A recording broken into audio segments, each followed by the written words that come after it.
Simple cooking with Moumita রান্নাঘরে সবাইকে স্বাগত। আজ বানিয়ে দেখাবো শীতের স্পেশাল দুধ পুলি। আগের দিন তো ভাপা পিঠে নয়, মানে সেদ্ধ পিঠে বানিয়ে দেখিয়েছি।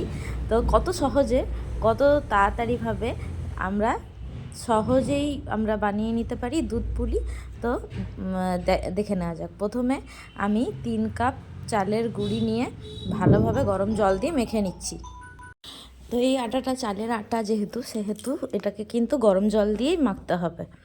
তো ভালোভাবে গরম জল দিয়ে আমি মেখে নিচ্ছি আটাটাকে। প্রথমে দেখো কিভাবে, কোন প্রসেসে মাখছি, গরম জল বলে কিভাবে মাখছি দেখে নাও।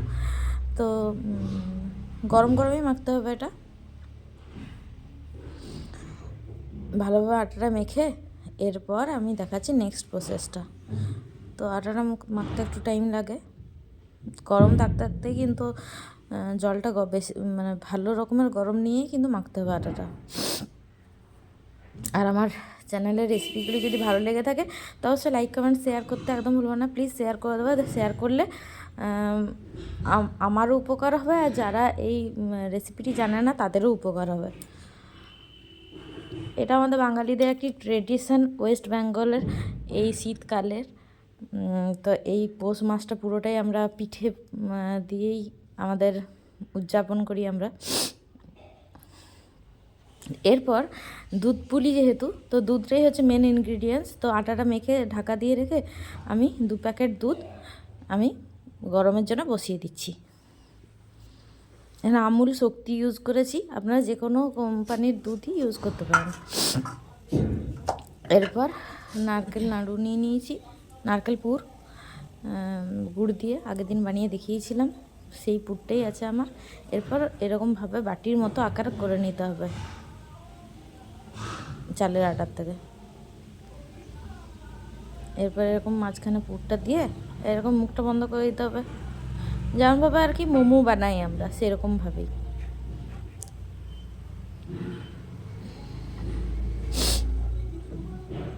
তো ছোটোর থেকে আমাদের কাছে এটাই মোমো, আমরা এরকমই দেখে এসেছি ছোটোর থেকে।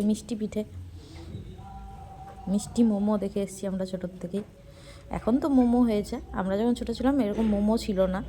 আমরা এটাই আমাদের মোমো ছিল, খুব ভালো লাগতো এটা খেতে।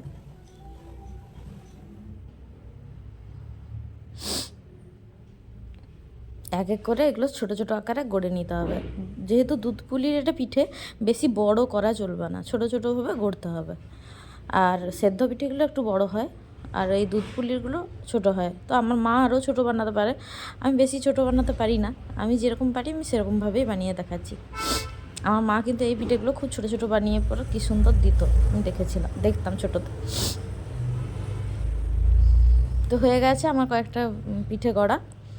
এবার এটা দুধের মধ্যে দিয়ে দেবো। দুধটা ভালোভাবে গরম হয়ে গেছে। এরপর এক এক করে পিঠেগুলো সব এর মধ্যে দিয়ে দেবো, ফুটতে দিয়ে দেবো।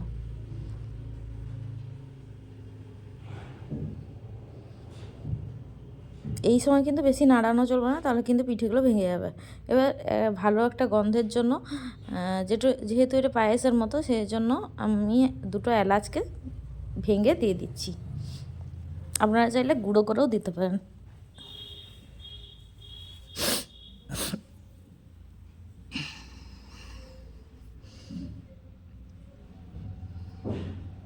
আস্তে আস্তে এটাকে মিশিয়ে দেবো, কিন্তু এই সময় একদম বেশি নাড়ানো চলবে না। আর দেখতে হবে মাঝে মাঝে হালকা হালকাভাবে নাড়িয়ে যেতে হবে, যাতে তলায় লেগে না যায়, কারণ এগুলো তলাতে খুব লেগে যায় পিঠেগুলো। তো কী সুন্দর দুধটা ঘন হয়ে এসছে দেখুন, এবং তলায় একটু একটু লেগে যাচ্ছে। আমি ছাড়ানোর চেষ্টা করছি আস্তে আস্তে করে, আস্তে আস্তেই ছাড়াতে হবে। এরপর এর মধ্যে টেস্টের জন্য আমি একটু খেজুর গুড় ইউজ করেছি। দুধটা দেখুন কতটা ঘন হয়ে গেছে।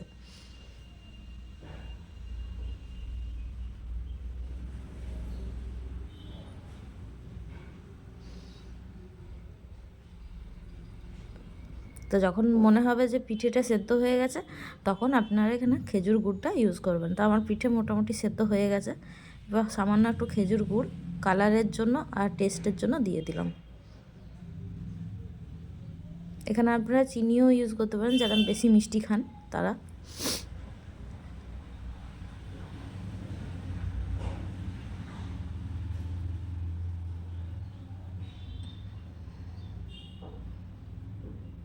দেখুন তলায় লেগে যাচ্ছে। ব্যাস আমার এতটাই ঘন প্রয়োজন। কি সুন্দর হয়ে গেছে দেখুন দেখতে। তো রেডি হয়ে গেল আমাদের শীতকালের গরম গরম দুধ পুলির রেসিপি। রেসিপিটি ভালো লাগলে অবশ্যই লাইক, কমেন্ট, শেয়ার আর সাবস্ক্রাইব করে দেবেন। Thank you, thanks for watching this video.